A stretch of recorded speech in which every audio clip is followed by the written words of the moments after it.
an instructor presented by Mr. Varun Piplani from India Education Private Limited. If you have anything to clarify, we will have time for question at the end of the session. Then let me introduce our speaker today, Mr. Varun Piplani from India, TURNITIN India Education Private Limited. And Mr. Varun is working as a senior professional services specialist at Turnitin Education Private Limited. And he has over 11 years of working experience and providing trainings and live demonstrations of Turnitin products, including Turnitin Feedback Studio, Turnitin Originality Check, Turnitin Similarity, Turnitin Grade Scope, and Authenticate. Now, without further ado, we will turn the time over to Mr. Varun to start the session. Over to you, Mr. Varun. Thank you so much, ma'am, for the introduction and the warm welcome. I welcome all our respective guides, mentors, and instructors to this session today. I'm going to be your host for the session. Now, during this session, in case there are any questions that you feel like asking, please do not hesitate. You can post it in the chat if you would like to open it to the group, or you can use the private option in the chat to directly send your questions to me. You can even unmute yourself and ask. So as you're comfortable, feel free to raise your questions as and when they arise. So I'm going to take you through the standalone native Turnitin application today. We will understand what are the features and functionalities available. Now, I'm aware that you guys are also using Moodle. So in the Moodle, a slight change in the terminology of features is there, but the functionality remains the same. So I would like you to focus on the functionality. Once you've got that, it will be very easy for you to use. Towards the end of the session, I will also show you some helpful resources we have on our website where you can see how to use things in Moodle. So that will make your task further easier. So I'm going to go ahead and share my screen now.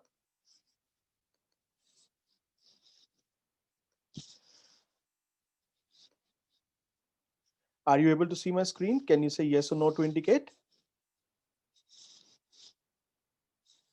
Yes. Okay, thank you so much for the confirmation. Now, during this session, I would request you to stay muted unless you have a question to ask. And as I've already explained, you can use the chat option to raise a question to the group or private chat to send it directly to me. I do see that a lot of us are already using it, so that's really good. Now, what's going to be our agenda?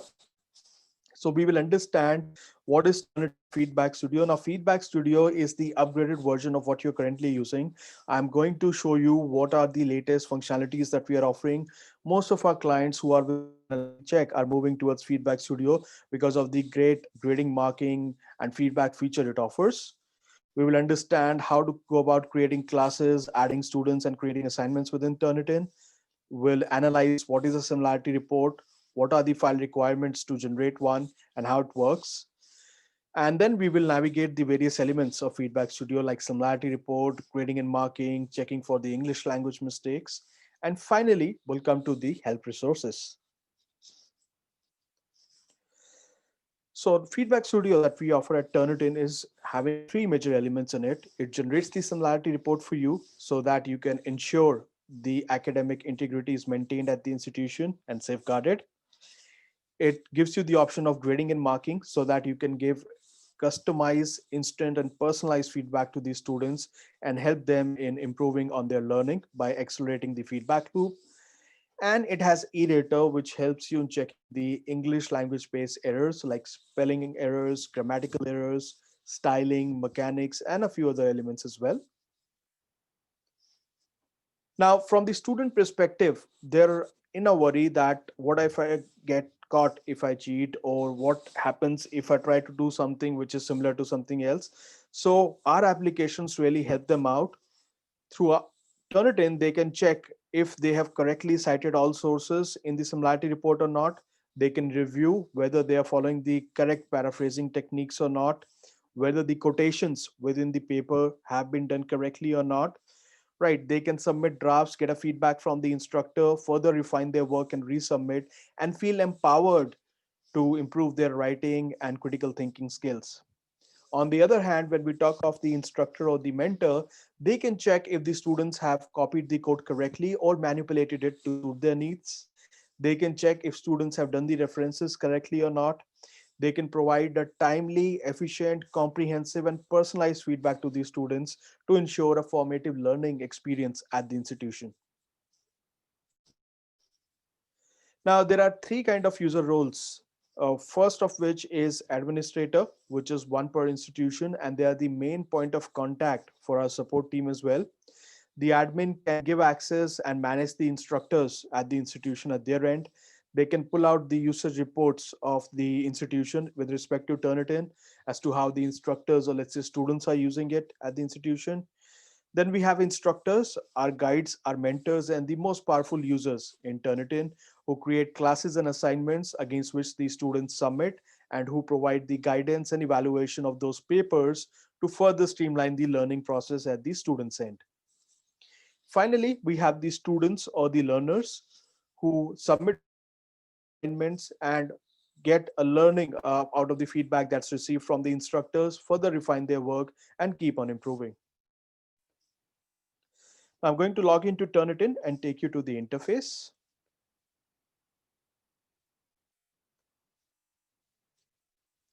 Now, logging into Turnitin is really a straightforward process. So once you're added by the administrator, you receive a welcome email which has a setup link within which you follow these steps and create your password. Post that at any point of time you wish to log in, you can straight away go to our website turnitin.com. On the right hand side, you will see the login option. You can click on that and access it. If you're accessing it through Moodle, it will appear within the Moodle interface itself, the option to generate Turnitin reports. Like I said, I will discuss the core functionalities here. In the Moodle, the functionality remains the same. It's just that the verbiage changes a bit.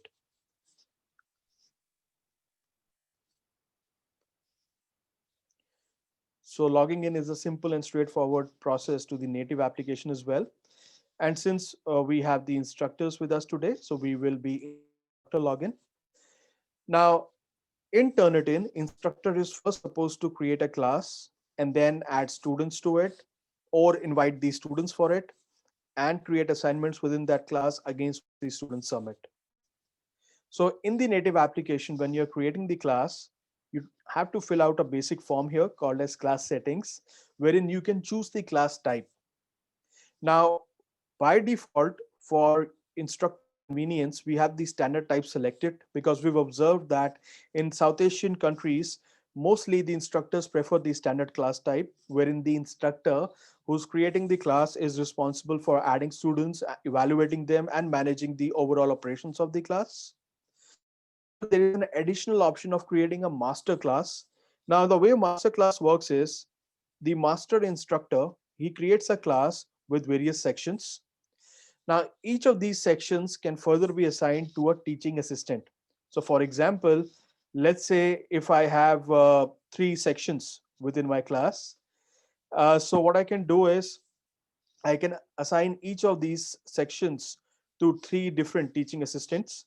Now, what that does for me is it helps me shift the responsibility for overall operations of that particular section from myself as the master instructor to that teaching assistant. Then you have class name. So for the class name, I would recommend make it elaborative and distinguishable.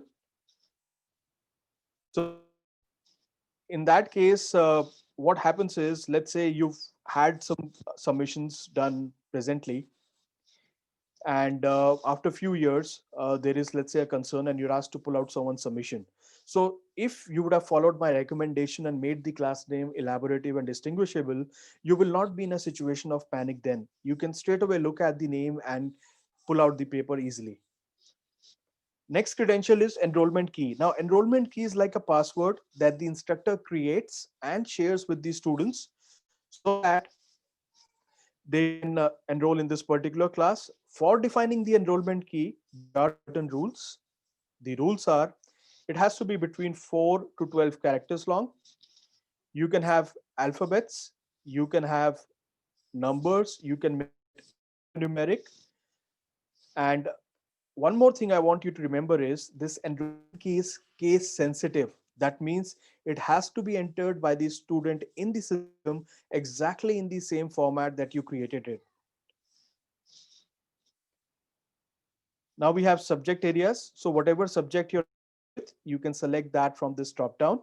If you feel that your subject is not listed here, select the last option, which is other. Similarly, you can select the level of students here from the drop down. And lastly, you have class end date, which is the last date beyond which no more online submissions can be made by the students to this class. Your assignments within this class cannot supersede this date. Please keep that in mind. Now, once you're done filling out this form, click on submit, and you'll notice that automatically system generates a numeric and unique class ID. Now, apart from the enrollment key, this class ID also needs to be shared with the students in case you are not directly adding them to the class, so that at their end, in their Turnitin interface, students can enroll into the system. So we've created the class, we've understood the importance of various fields while creating the class. Now we get inside it to do the next step, which is to add assignment. However, in case you have a specific set of students in mind for that particular class, and you want to ensure that the access to this class or the assignments within this class is limited to a certain set of students, in that case, I would highly recommend that you add these students first to this class by using the students tab here. This will help you limit the access to specific set of students. At the same time, another benefit for you would be once you've added the students and then you create the assignment, you don't have to notify the students separately. Automatically, system will notify them over their email IDs with which they are registered, saying that assignment is ready for submissions. So your work as an instructor will be reduced. Now, how do you add students? So we click on the students tab here. Two ways to add them. If they are handful, I would recommend you add them one by one using this option, add student. If there are multiple students or a bunch of students, which is generally the case, so to add them in bulk, you can upload a list as well. Let me review both these options with you. So first we go to adding students individually. So here you just need to click on add student and put in their basic details like first name, last name, email. A best practice to follow is whenever you're giving access to Turnitin to anyone at the institution, right, any kind of user, it's always recommended that you use the official institutional email ID to prevent misuse. Next option is when you're adding a group of students. So let's say you have 50 students to be added. So you'll not be adding them one by one. That will be a big hassle for you. So to avoid that, you can go ahead and create a list. Now to create this list, it can either be created in a text format or an Excel format. From experience, I have seen that instructors mostly prefer creating the student list in the Excel format, which is in XLS.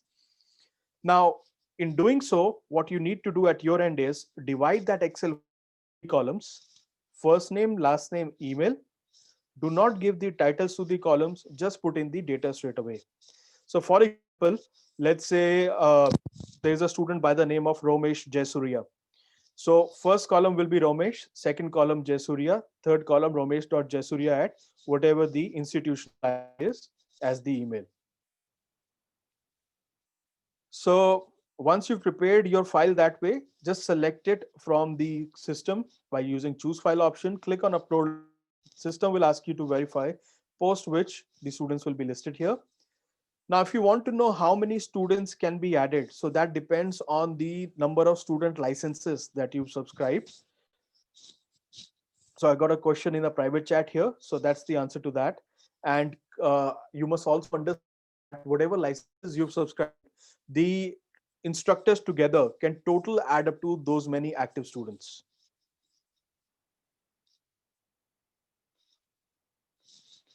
Now, once you've added these students and they appear here, I would advise once again go ahead and review the listing. At times, there have been cases where someone got added in a hurry or accidentally who were not supposed to be a part of that class. So in that case, you can remove them using the drop option here itself. If you remove them after they made the submission, you will end up losing all the associated data. So that's not recommended at all.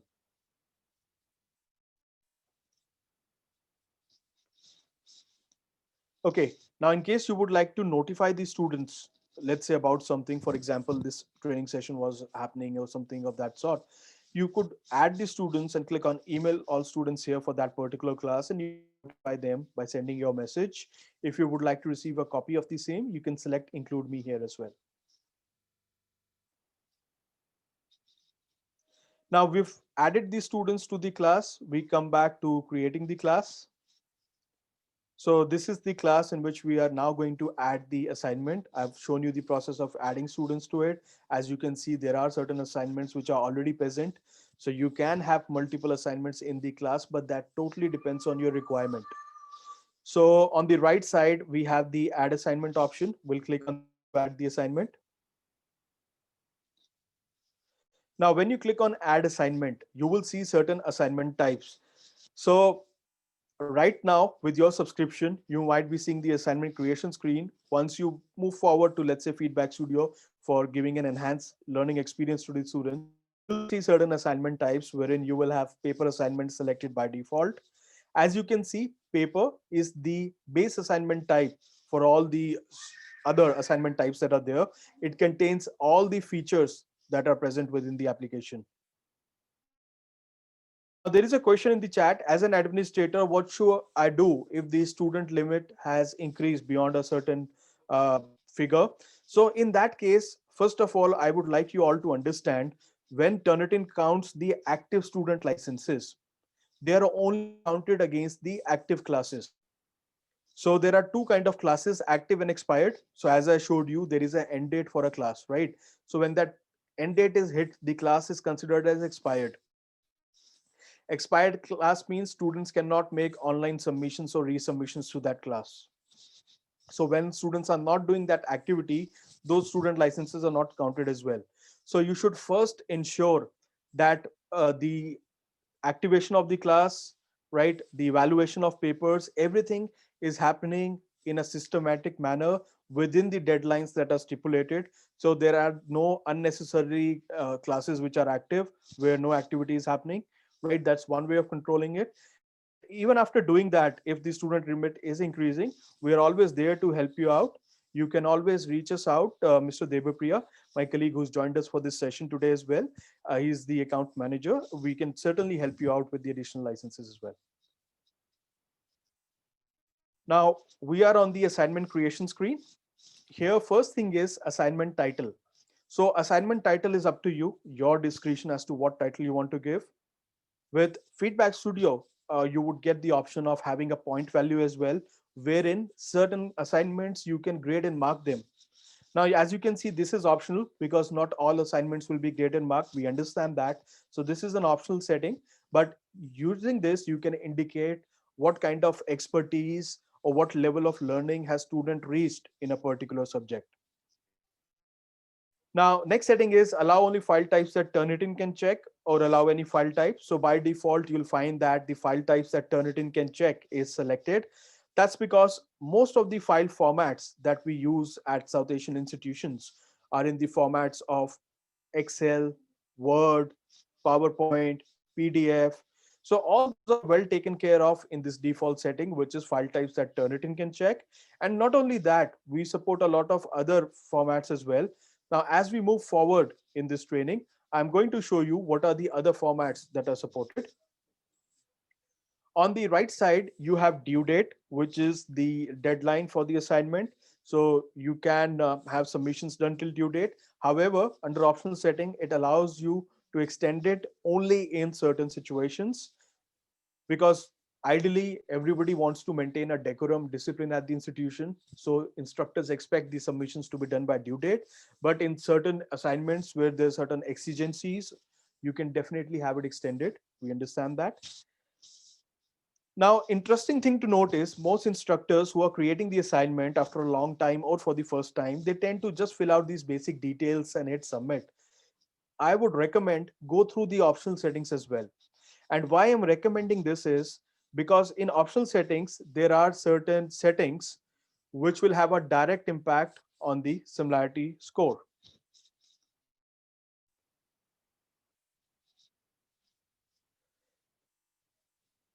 Now, somebody had asked me in the chat what is the overall students limit. So that students limit is around 1585 for the institution, just letting you know. So that means cumulatively, at any point of time of all the instructors that are using, you can have 1585 active students in the system.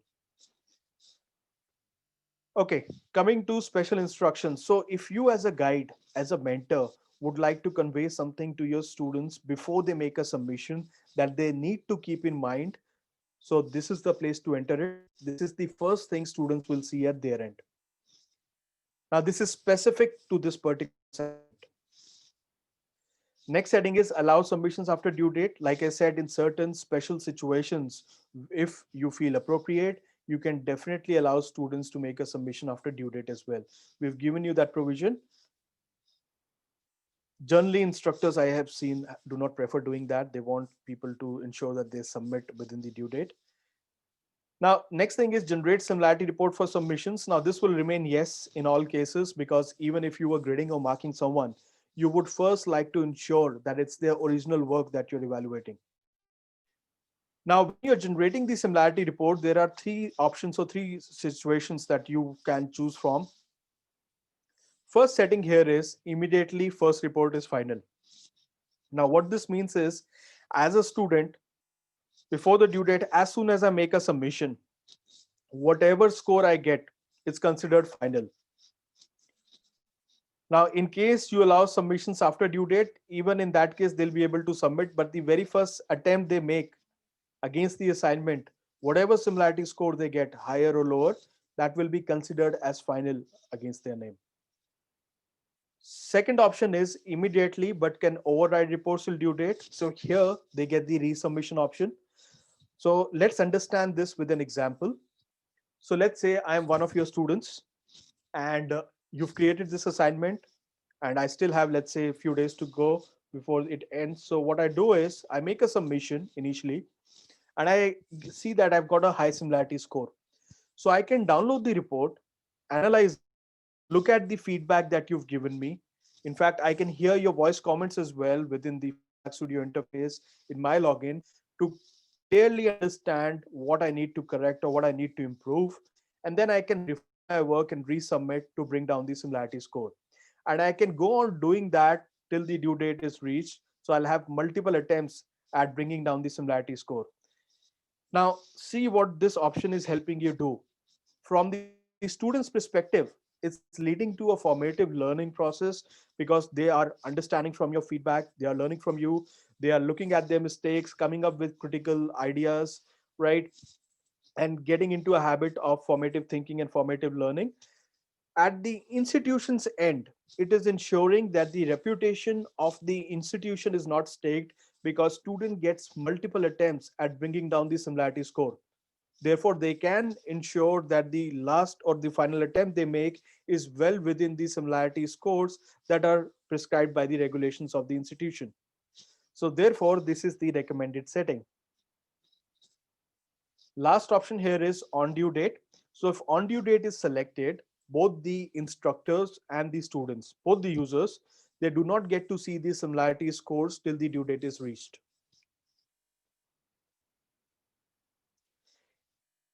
I appreciate those who are posting questions in the chat or in the private chat. So please keep doing that. I am here to help you out. This is your time. Do not hesitate to ask a question.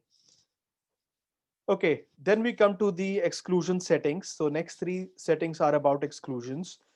Before I explain the functionality, I would like you to keep in mind that these exclusions should not be applied by own free will against the assignments. They should always be applied in sync with certain norms. So whatever your institutional regulations are for different subjects, whether they allow these exclusions or not in those subjects, basis that you should apply the exclusions. Similarly, those who submit papers for publishing, they should be aware that whether or not the publisher allows these exclusions in those subjects or not, basis that you should do the exclusions. So first exclusion offered at the assignment level is bibliography. So when I say exclude bibliographic materials, what it means is Once the author has created the paper in proper format, internationally, as you would have noticed, that there are always a separate section created for bibliography. It can be called as bibliography, citations, or references, or works cited. So once you've created a well-defined section, and whatever references are underneath would be excluded once you turn on this filter. Next is excluding quoted materials or quotations. Now, for this, you have to ensure that the text that is being quoted is in proper quotation marks. Examples of text that can be quoted is, let's say, a famous personality has said something that needs to be quoted. So that sentence can be put in quotation marks. Or you've liked something really in someone else's work and you're quoting that in your paper after citing them. So then you can definitely use quotation marks there to quote it. The quotation marks should be proper, for example, double inverted commas. And once you've done that and you turn on this filter, all the quotations will be auto excluded by the system and they will not contribute to the similarity score. Next, we come to excluding small sources. Now, these exclusion, it can be done in two ways. One is by word count, other is by percentage. So let's understand the word count first. Now, when I put in 15 words here, what it means is any source of similarity in the paper that has a cumulative of less than 15 words getting highlighted for similarity, all such sources will be ignored or excluded, because this is an exclusion filter, from being considered against the final similarity score. That means they will not contribute to the similarity score of the paper.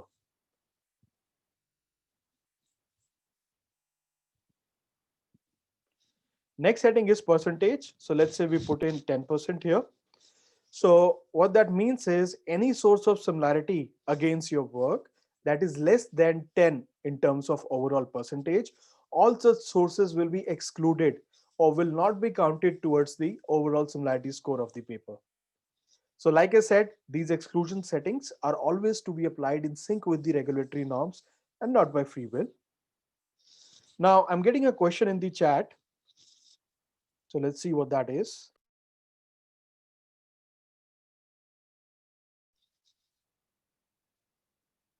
Okay, kindly share how to change the email address initially registered for my account. I need to change it to the institutional mail address.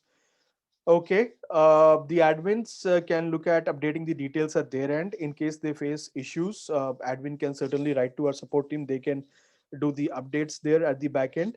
So please let us know. I will share the help details towards the end. You can let us know the details and we'll help you out. Okay, next setting is allow students to see similarity reports. Now, it is your discretion whether you're allowing these students to see the report or not. But my recommendation is to always allow them to see the reports after logging into Turnitin. The reason for that is when you allow the students to see the reports, they learn a lot from the report and your feedback. They get into a habit of formative learning. They start to develop critical thinking and other 21st century valued skills.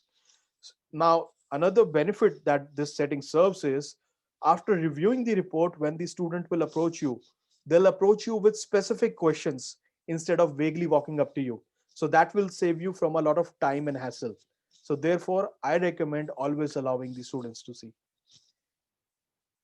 Next setting is enable translated matching. Now, Turnitin being a global organization supports certain languages internationally. So these are additional features you get with Feedback Studio. So when we get into translated matching, let me show you what global languages are supported. These are the ones.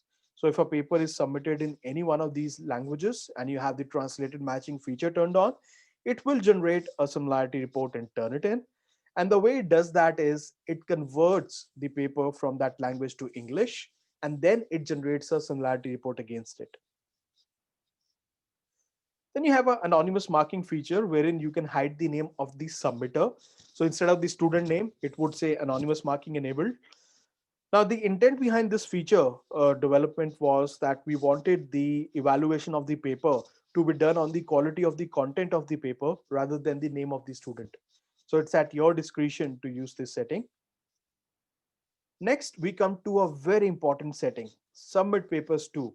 Now, this setting is important for the admin as well as for the users, the instructors and students. So submit papers to means where are the submissions that are made against this assignment ultimately getting stored? Where are they ultimately landing? So if you have no repository selected, that means the submissions are not getting stored anywhere. However, if you select standard paper repository, that means the submissions that are being made against this assignment are directly getting stored in Turnitin's global repository. As a result, when you, let's say, refine your work and recheck, or when the student refines and resubmits, you'll notice that instead of going down, the similarity percentage increases manifold because your initial attempt becomes one of the sources of similarity in the new report, and that pushes up the similarity percentage. So if your intent is to refine work and have a resubmission done, then it's advisable you have no repository selected. Only when you want to add your work to our database, that's when you select standard paper repository here.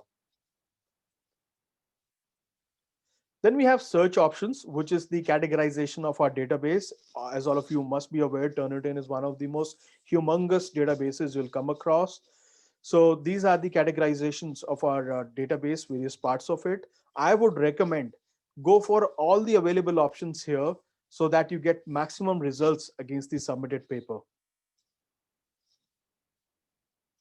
Then we come to online grading. Now these features will come when you upgrade to Feedback Studio, which is really a very powerful tool for the instructors to use.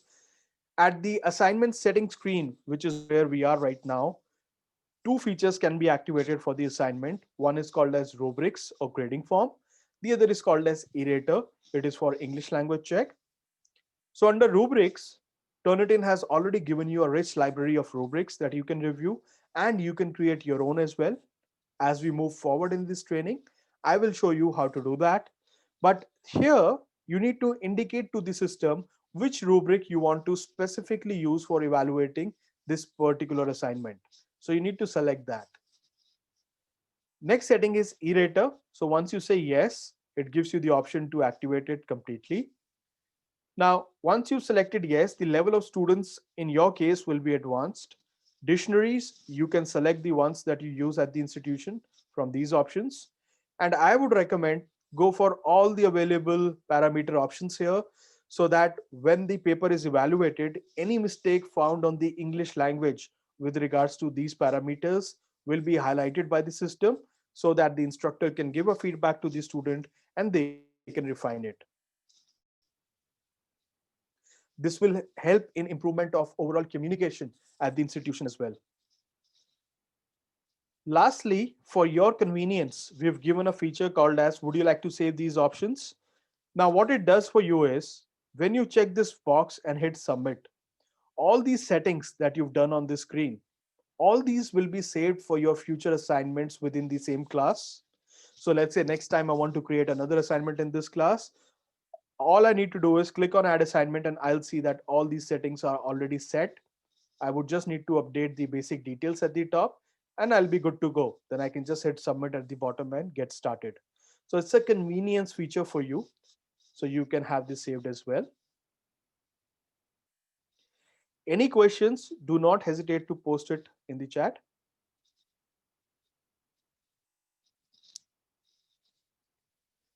So we've understood the process of creating a class. We've understood the importance of various fields on it. We've understood the importance of class ID and enrollment key.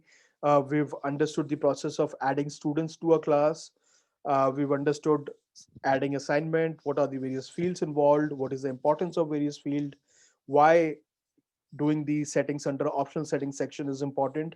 So we've understood all that. Now we move forward in our training. Once the assignment is created, this is how it appears to the instructor. As an instructor, without even getting into it, you can take certain actions called as more actions. First of which is edit the settings. So the settings that we just went through, you can edit them at any point of time before a student has made a submission. You can submit paper on students' behalf, or you can check your own work as well. And there is an option to delete the assignment, which I don't recommend at all. See, everything is on cloud. None of the physical storage spaces of the institution is being used. And uh, with regards to plagiarism and learning, you never know. Even years down the line, something may need to be pulled out. So it's always good to have a proper record of everything organized at your end. Therefore, I don't recommend deleting any assignment at all. Now, let me show you the submit option.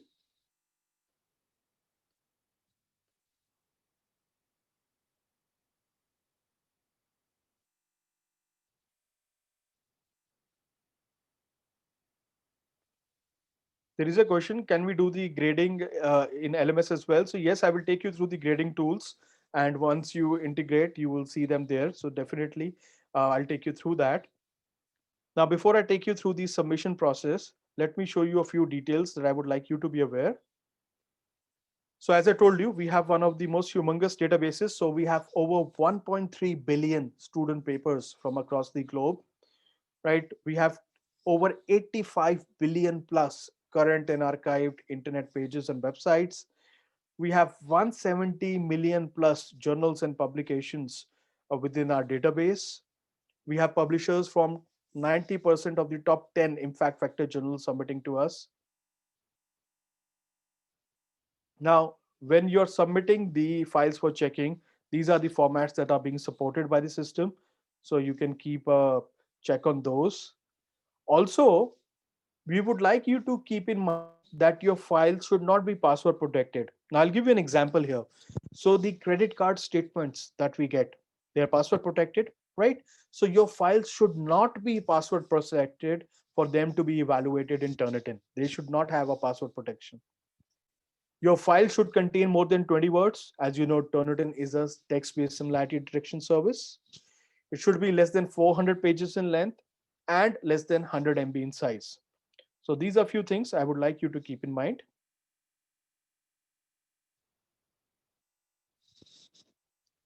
Now, there is a question in the chat. Can we compare the submitted document with the document stored in our database? That means I believe you're trying to check the student collusion. So there is a concept of institutional repository, which is a private space dedicated to your institution, for which you can let us know if there is a requirement, and you can discuss that with your account manager. And what that does for you is that helps you in checking the student collusion, if that is what you're looking to check.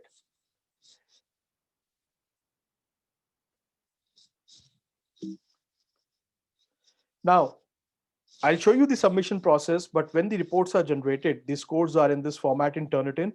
So a lot of times we are asked, what does the color coding indicate? So this is what the color coding indicates. On the left, you can see the meaning, and on the right, you can see the example.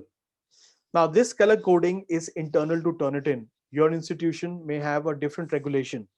For example, UGC in India says that any similarity reports that is 10% or above, irrespective of the subject, would need to be revised, right? So there, this color coding will not apply, because that means anything that's above 10% should all be in red. So that criterion can be institution specific or publisher specific as well. So if that is the case, I would recommend you focus on the similarity percentage.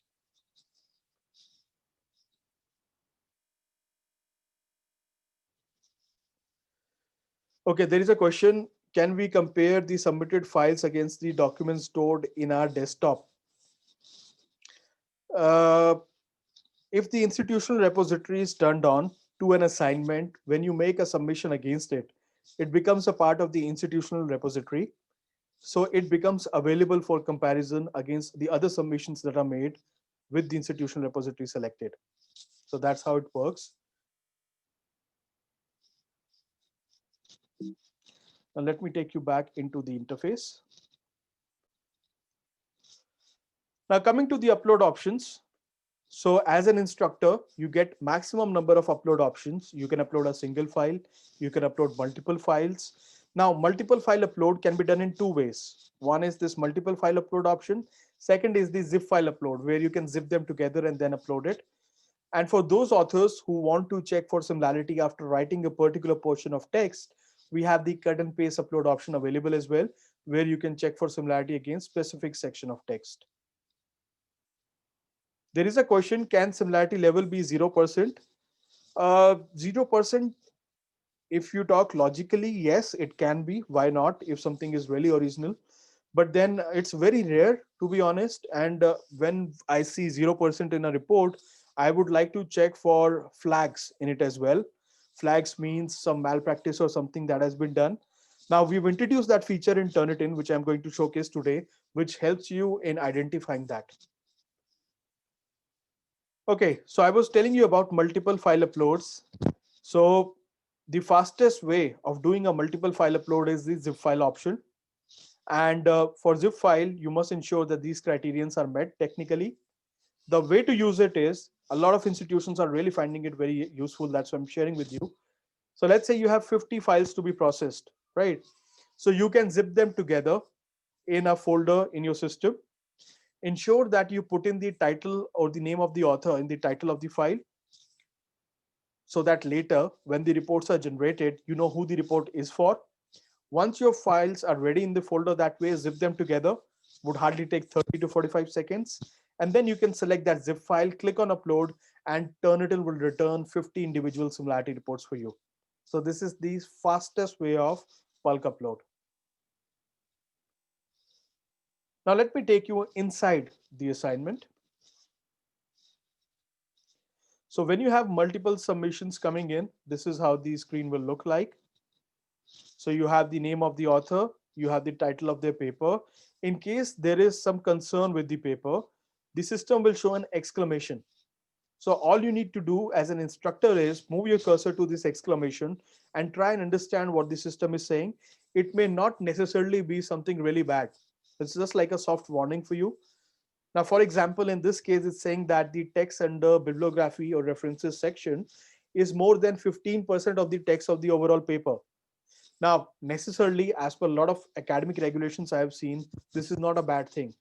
But then I'm also aware of certain publishers or journals who would not accept your paper if the overall similarity level is more than 5% in terms of references. So the text under references, if it's over 5% of the text of the overall paper, they'll not accept it. So it totally depends on what criteria you're evaluating the report. So we indicate those soft warnings as well. Then you see the similarity score, you see the color coding. What is the significance of this color coding? I've already explained you. Then you have the grading column, where if you've graded people, so I'll show you how to do that. Using rubrics, the grades will show up. You have response section where you can see if the student has seen the feedback or not. This ensures that they are learning from it. Then you have the file section where you can find the original file that was uploaded. Paper ID is a unique submission ID, a numeric and unique submission ID assigned to each submission. Now, please remember that paper ID is very important. So accidentally, if your file goes into the standard repository and it needs to be removed, you need to email this paper ID to the admin of the institution. However, since we've had this training, ideally you should not be getting into this situation, but just giving you an example. Similarly, if you need a technical support on something, then you can share the paper ID with that support team and they can help you out with that. On the right side, you have dates. So if you see a date highlighted in red, that indicates a late submission. Late means beyond the due date. Now I'm going to take you into one of the reports here. Uh, let's see a report that has a high percentage. Let's take this one, Ajanta Mandis. So let's click on this. So we'll click on the score to pull up the report for the student Ajanta Mandis. So it's a sample paper here.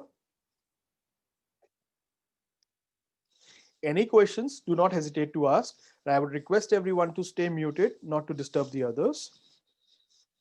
Okay, this is the report. On the left side, you have the text, and on the right side, you have the toolbar. Now, with Feedback Studio coming into the picture, you will get grading and marking tools, the ones in blue that you see here.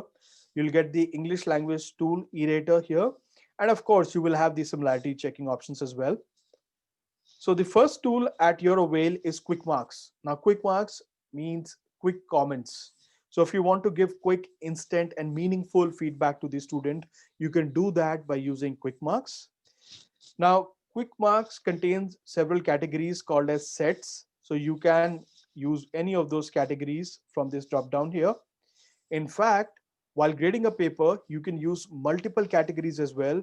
All we care about at Turnitin is to be able to be helpful to you in giving a comprehensive feedback to the student. So I'm going to change it live in this session today, and I'll just show you how to use it.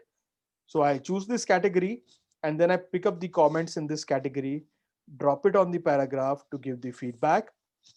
At the student's end, they can click on it and they can understand from the description what needs to be corrected.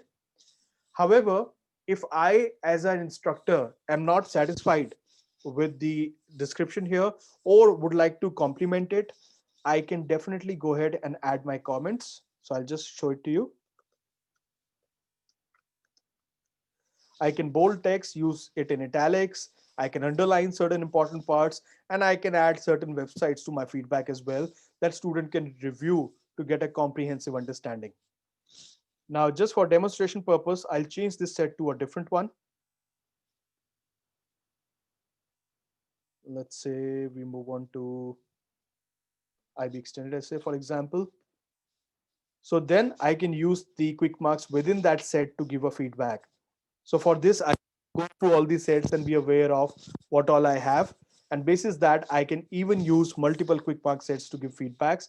Again, I can add a comment here as well. So that functionality remains, and it allows you to give personalized feedback to the students.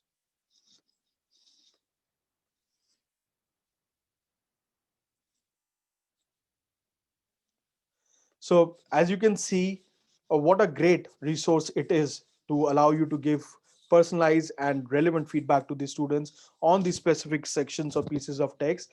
That is the beauty of quick marks. The only thing you need to remember is these features in blue only come with the Feedback Studio upgrade.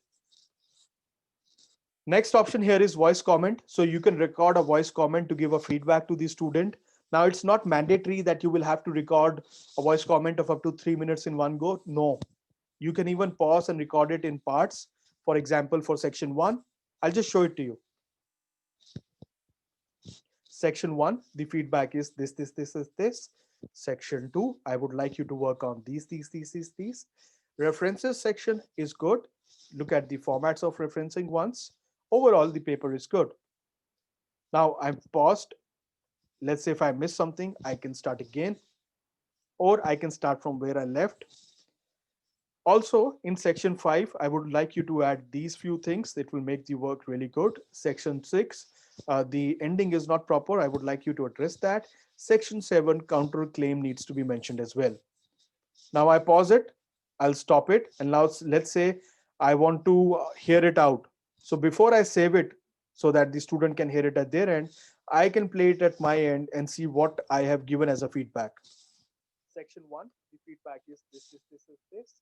Section 2, I would like you to work on these. References section is good. Look at the formats of referencing once. Overall, the paper is good. Also, in section 5, I would like you to add these few. Now see, while I was giving the feedback, I did it section wise. I even paused in between and I restarted. But when the student hears it, students can also pause and play it, or if they hear it at once, they'll hear it in a continuous tone. Right, so it gives both kind of functionalities to both the users, the instructors and students. It's a really great tool to have. So I would like you to use it when you've reviewed the paper completely and you're giving your final feedback. To save it, just click on save, and then the student can hear it at their end in their interface.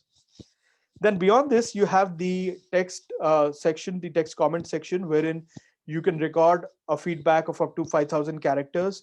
Herein, after reviewing the entire paper, you can mention what are the areas of improvement, what is the strength that the student has displayed in their work, so that student understands where are they standing and what is the learning path they need to take. You can make it as elaborative as possible. You can make certain text in bold, as you can see here, italics, underline it, and you can even add helpful websites and links to the text. Now, all this is available, once again, I repeat, with the Feedback Studio only. And then you have rubrics. Now, rubrics is one of the most favorite features of students within the uh, South Asian countries, because it really helps them understand what they are learning, what they are delivering in their papers. It is also very much liked by the instructors because it takes a lot of hassle away. Now, in the rubrics or grading forms, we evaluate the paper on certain professional parameters like organization, styling, mechanics, for example. And each of those parameters is further broken down into a marking level. For example, in this case, 20 is the highest marking level and 5 is the lowest. And then you have 10 and 15 as the intermediary ones. So, as an instructor, after you've reviewed the paper, to give a marking or to indicate the proficiency level of the student, what you need to do is just drag the scale to the appropriate marking level. And as you can see on the right hand side bottom of my screen, the corresponding expectation that you've defined corresponding to that particular marking level will show up. Just have a look, just like this.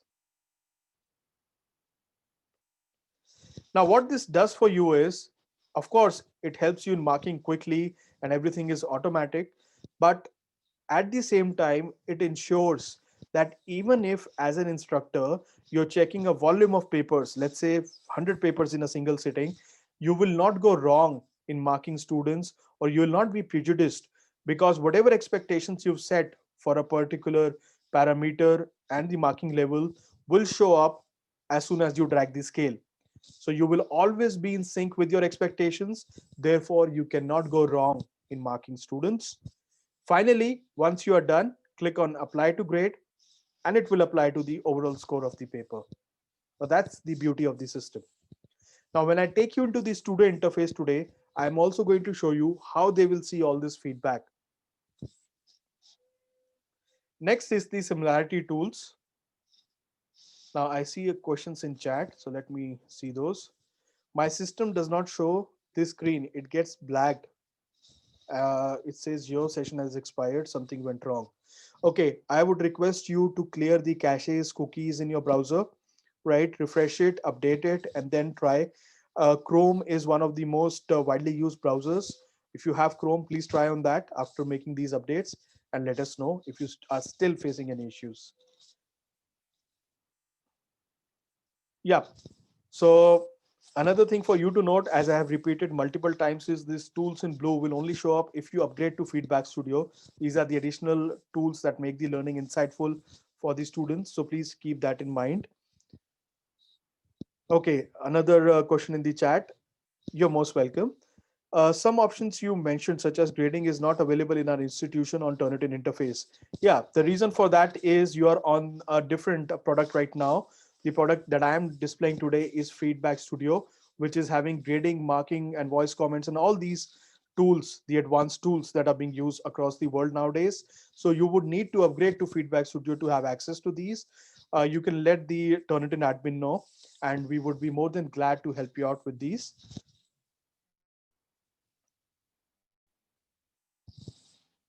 But I'm pretty sure you would have really liked it because these are the most advanced technologies that are being used nowadays. I'm also going to show you the students end. How do they see it at their end? You will also get to see that.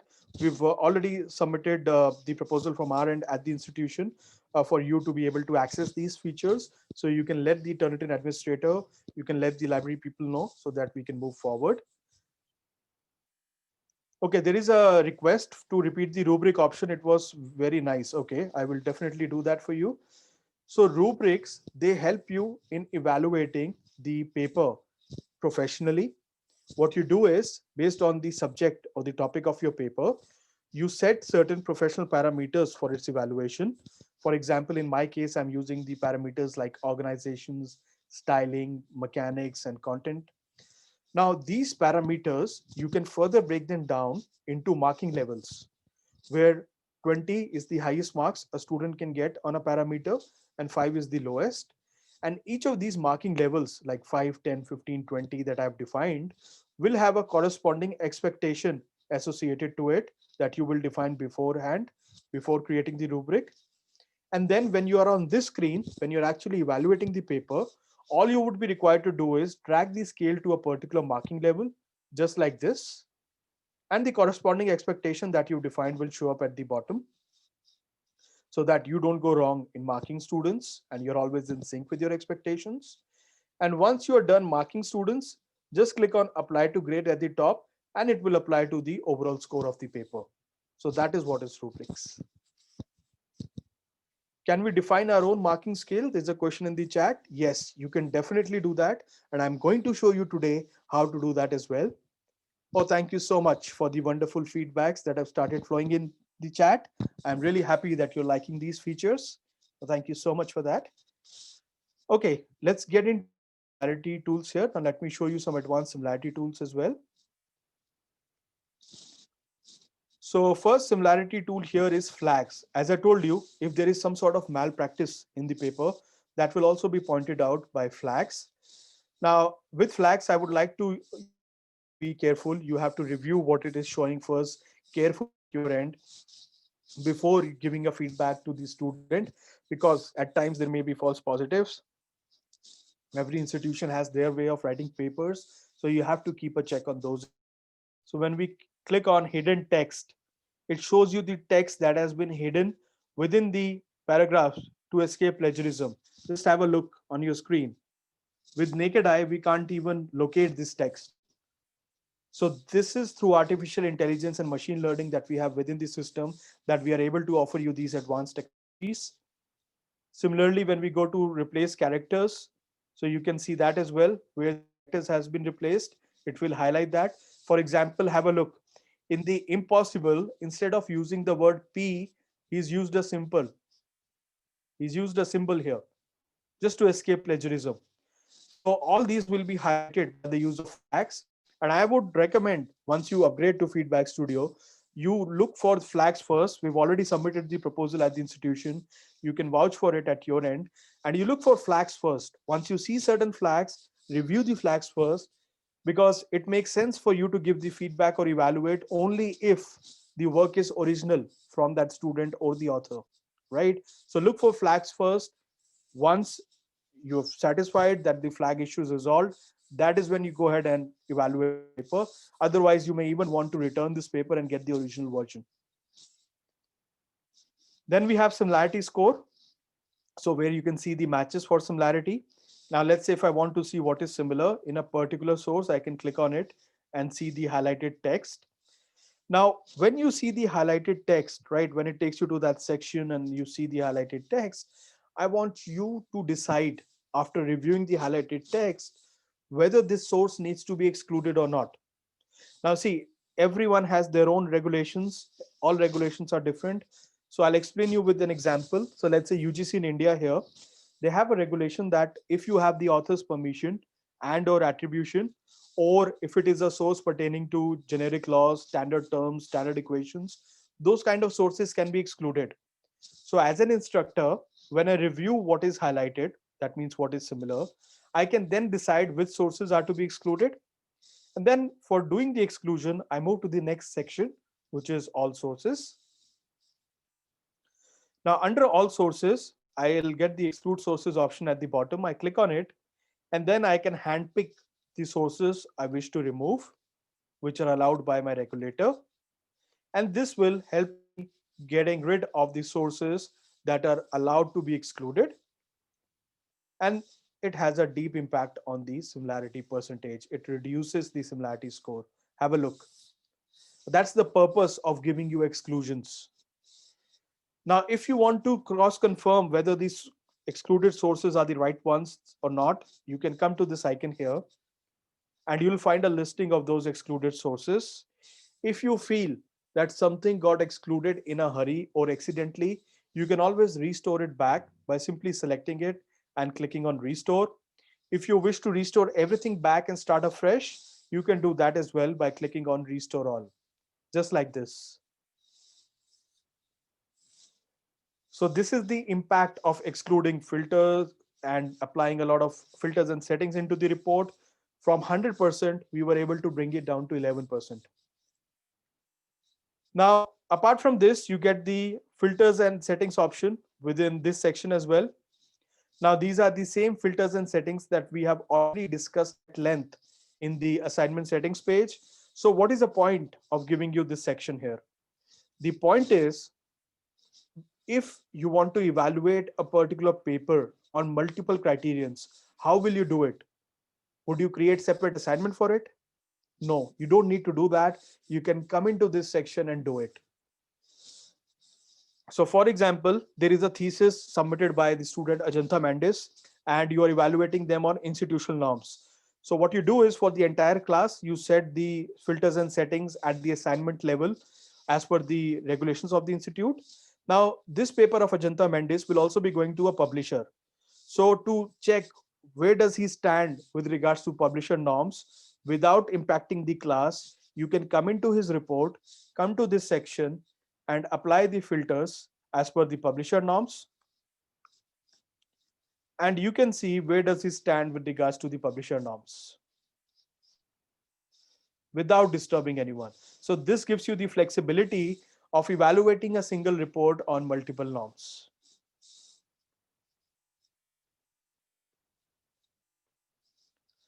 Now next we have e-rater. So under e-rater you get the English language based feedback. One more thing I would like you to know here is the overall character count. It must be less than 64,000 characters for the e-rater. And on the left side, on the actual paper, you will see it highlighted in purple, just like this, along with the guidance of what needs to be corrected. As an instructor, you can add your notes to it as well to further aid the student understanding. Now, we give the guidance to the student regarding what needs to be corrected, but we don't spoon feed them. And the reason for that is if we spoon fed them, they would never learn, right? If the system is doing everything for them, they would never learn. So therefore, we don't spoon feed them, we give the direction to their thinking. On the right side, they can see the number of errors committed on major parameters and specifically which ones. And finally, to download the report, you have the down arrow key here. When you click it, you get the three options. For the report, you always have to go for the first option, which is correct view, which will download the report in PDF format for you. Please keep in mind, voice comments do not get downloaded. They have to be heard online. Digital receipt, if you want the overall stats of the paper, you can get that in digital receipt here. And if you want the access to the original file, you can have that downloaded as well. Any questions, do not hesitate to ask.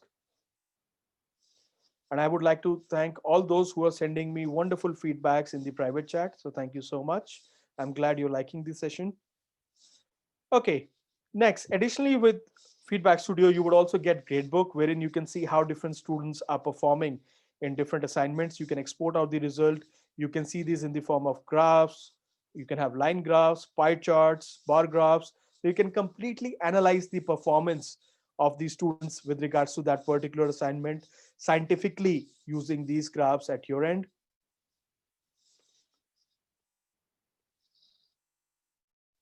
There is a question in the private chat. If a student submits to Turnitin just before an important submission, just to check if his similarity is within acceptable limits, and accidentally its submission gets into Turnitin's repository, then will it give very high similarity when the instructor checks it after the official submission? What are the instructor options? Okay, so I hope everyone would have understood. So yes, if something goes directly into our standard repository, then definitely the next attempt that is made for the same text, the same paper, assuming nothing is changed, will show a very high similarity, maybe even 100%. But what are the instructor options in this case? There are two options. One is to email the paper ID of that particular report, the first one that was attempted by the student, to the admin at the institution, the Turnitin admin, so that they can have a support team remove it from the database so that the initial attempt that was made does not show up as a source. Second is, just for the sake of checking the report, while you don't want to wait for this process to happen, you can manually exclude that particular source and see what is the similarity score coming up for the remaining sources. So that will tell you where is the student standing on the remaining ones. So those are your options.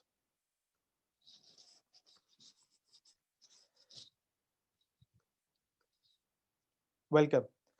Okay, coming to libraries. So under libraries, you can create quick marks and rubrics.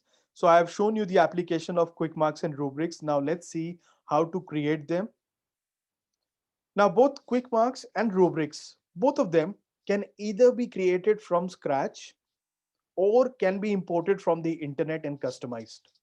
A lot of people prefer to import from the internet and customize as well because it saves on a lot of effort. If you want to import the quick mark sets and rubrics into the system, you need to first download them from the internet to your computer, and then you can import them in from the computer. Now, if you wish to import them, on the right side, you will see this icon. Click on it, and it gives you the option of importing set, which you can import from your computer to within the Turnitin system.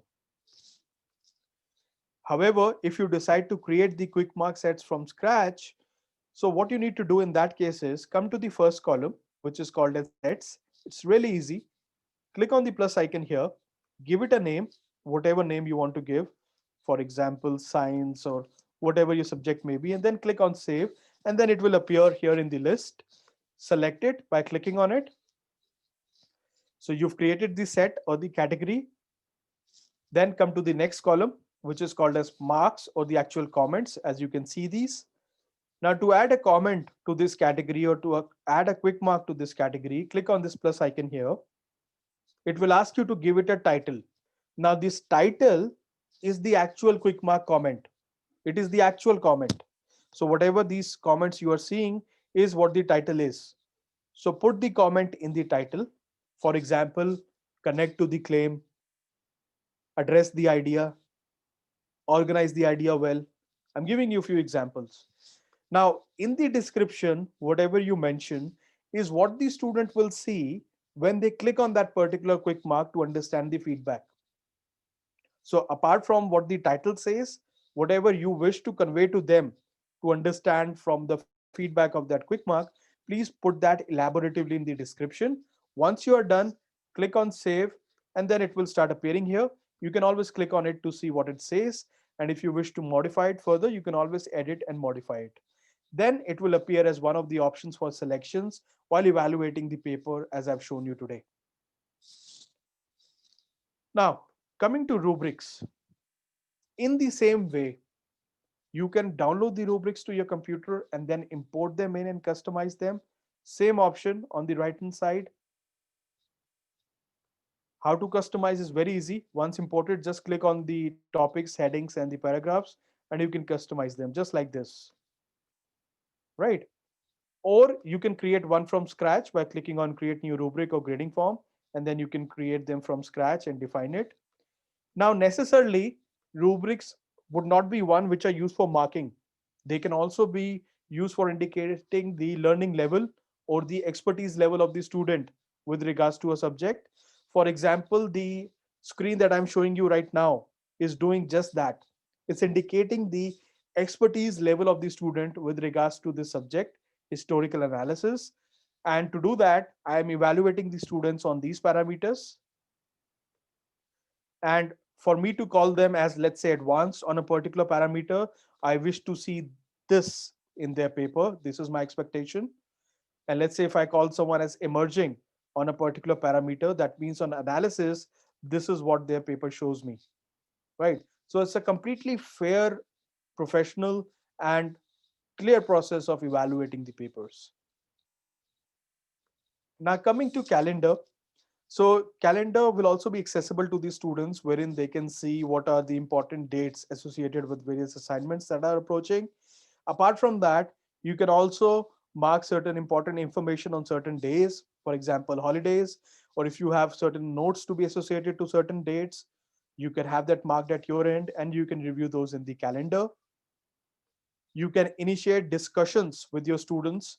For example, common mistakes that most of them are committing can be discussed in this forum here in this section.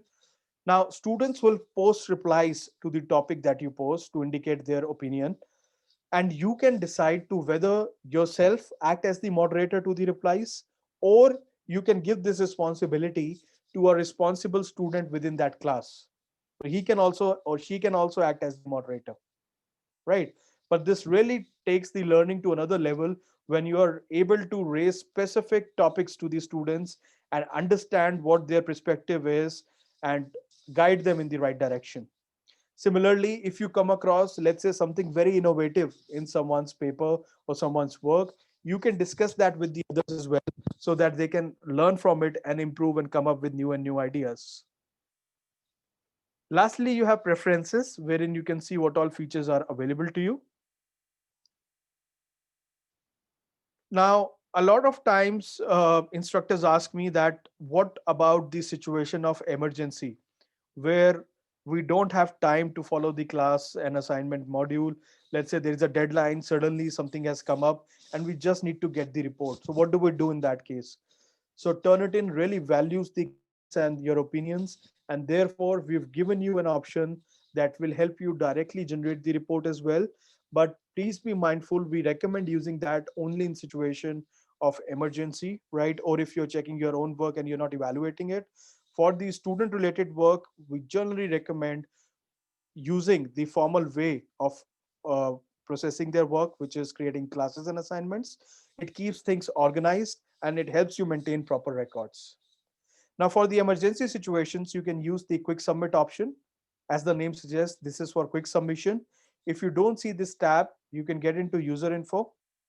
On the right side under account settings, you can activate it, the third option from the top, by selecting yes. Click on submit at the bottom and you'll start seeing this tab. Now here you can click on submit, select all the repositories available so that you get maximum results. If you don't wish your submission to be stored anywhere, select no repository, click on submit, and you'll get the same submission options that we've already discussed. Once submitted, the paper will be available to you just like this in the quick submit section, so you can see the report here. Now, please remember, this is to be used only when you're running against a deadline and really don't have time. Otherwise, always it's a good practice to maintain the classes and assignments and organize the work properly. Any questions before I move into the student section?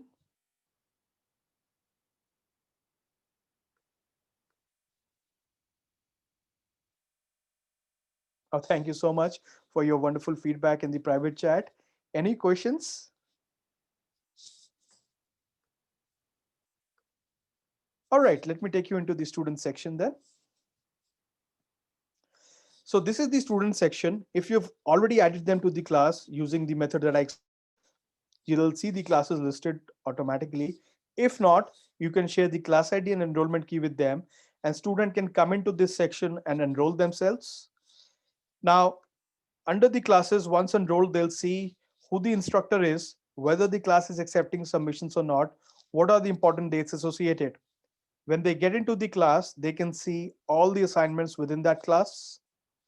The first thing they get to see is your special instructions. So they need to move their cursor to this icon, and that is where they see it. So you remember when we were at the assignment settings on the instructor screen, I told you first optional setting is what will convey your instructions to the students. So this is how they see it.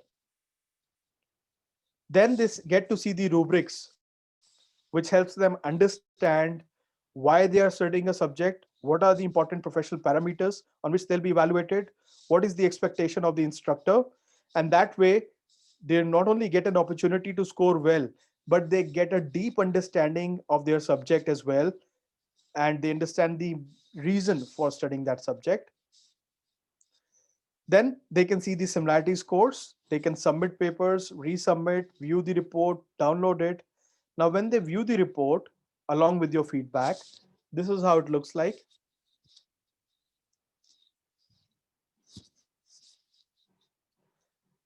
So they can see the quick marks that you've given them with the feedback, just like this. They can see the instructor feedback as well, so that they can improve on it. They can see the e-data feedback in numbers here on the right hand side, and specifically on the paper in purple, just like this. So they can correct the English language errors as well.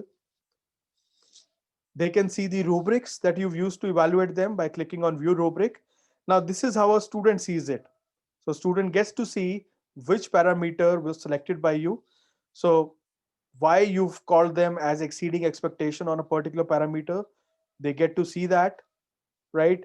Why they have been called as approaching expectation on a parameter, they get to see that. So this gives them a clear picture of what they have done in the paper. A lot of times, students are frustrated or angry because they don't understand how they've been marked. So the rubric eliminates all that. They can hear your voice comments. Okay, read the paper carefully. You've done good. They can pause and play it section wise, just like I have done right now. I have given the feedback on specific sections so that they can improve on those sections side by side. They can see your final feedback. They can see the similarity report. They can see all source listing. They cannot, however, exclude these sources here under all sources because they are students, and for obvious reason that power has not been given to them. It's been restricted to the instructors. The students, however, can do the exclusions basis filters and settings, but there is nothing for the instructors to worry about because whatever filters and settings are applied, they are a part of the downloaded report. So they reflect in the report. So this cannot be gamed. They'll have to follow the regulations. And finally, they get the same download options just like the instructors.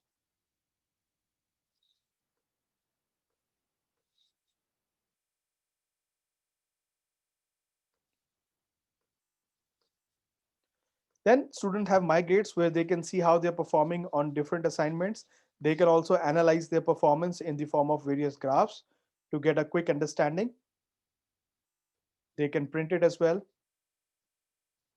They can take part in discussion that the instructor has initiated, or they can initiate a topic of discussion with the instructor and get their views on it and improve on certain topics. So this really accelerates the feedback loop. And then they have the access to the calendar, just like the instructor, the same functionality at their end as well.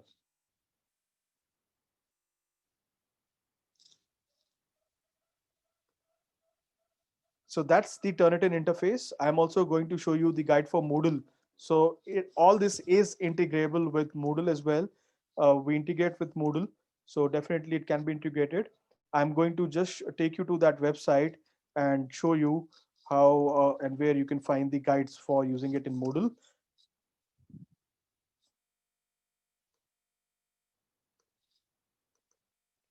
So this is our help website, help.turnitin.com. When you go to it, you can click on Feedback Studio. Then if you're using Moodle, since you've specifically asked for it, you can click on it. And your version is 3.8 as I'm aware, so it will be under V2. And then you can select yourself, for example, instructors, and each and everything that I have discussed, how it is named in Moodle and how it will come up in Moodle has been explained here, right? So you can get all that here and you can see how it's going to work in Moodle, how it's going to reflect in Moodle. I'm going to share all these links and the recording of this session with the admin, and I would request them to circulate it to all. As far as the subscriptions are concerned, as I said earlier, we have submitted the proposal at the institution, and I really hope that you've really liked it, going by the wonderful feedbacks that we received in the private chat. So you can definitely let your authorities know if you would like to sign up for Feedback Studio. Any questions for me?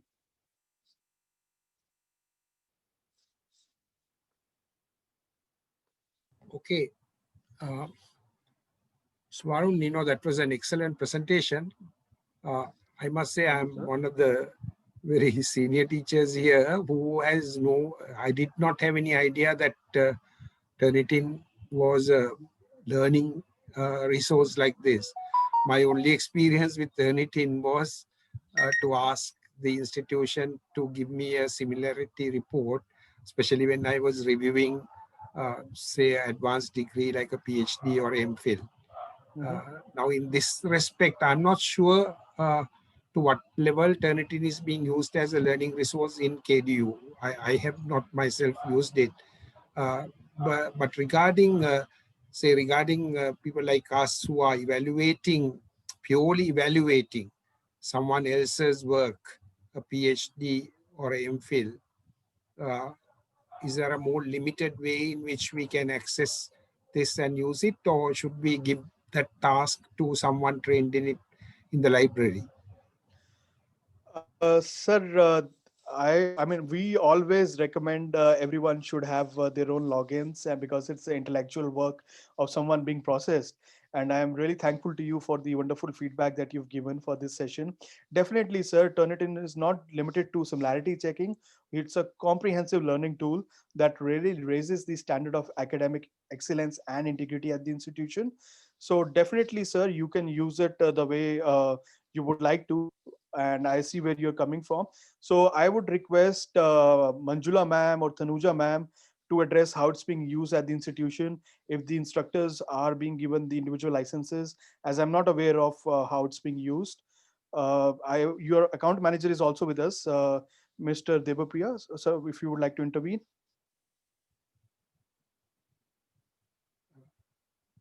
I haven't used it for evaluating purposes through KDU, because the manuscripts that came to for me for evaluation came to me through other Mhm, institutions, University of Colombo and the Postgraduate Institute, mhm, etc. So mhm, it's their Turnitin managers who have helped me mhm, purely in doing a similarity check. But I think when by listening to this session today, I mhm. saw the breadth and scope of Turnitin, and I hope to get more involved in it. Even in my evaluations in the future. Thank you so much, sir. That's really a fantastic feedback, and that makes my day. And I would request Tanuja ma'am, the Turnitin admins who are in this session, to make a note of it. And the instructors would like to have the access to give them their own independent licenses. Uh, Mr. Devapriya, I would like you to please tell about the proposal. We've already submitted that because there's a lot of requests in the private chat that they want to get access to Feedback Studio features.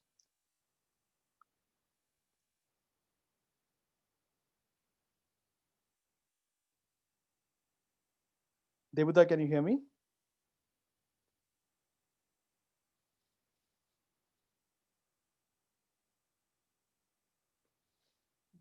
Looks as if he's not picking you up. Yeah, it's look like a technical error. That's absolutely fine. But I'm seeing a lot of very fantastic feedback coming in the private chat as well. So thank you so much.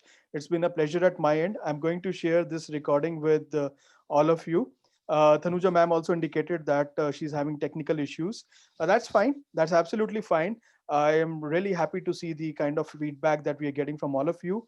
From our end, we have submitted the upgrade proposal for Feedback Studio at the institution. We are happy to see that you're all liking it and finding it very useful. Please let your authorities know so that we can move forward and get you this advanced tool as well. Thank you so much. Wishing you all safety and a wonderful week ahead. Thank you so much for joining in, everyone.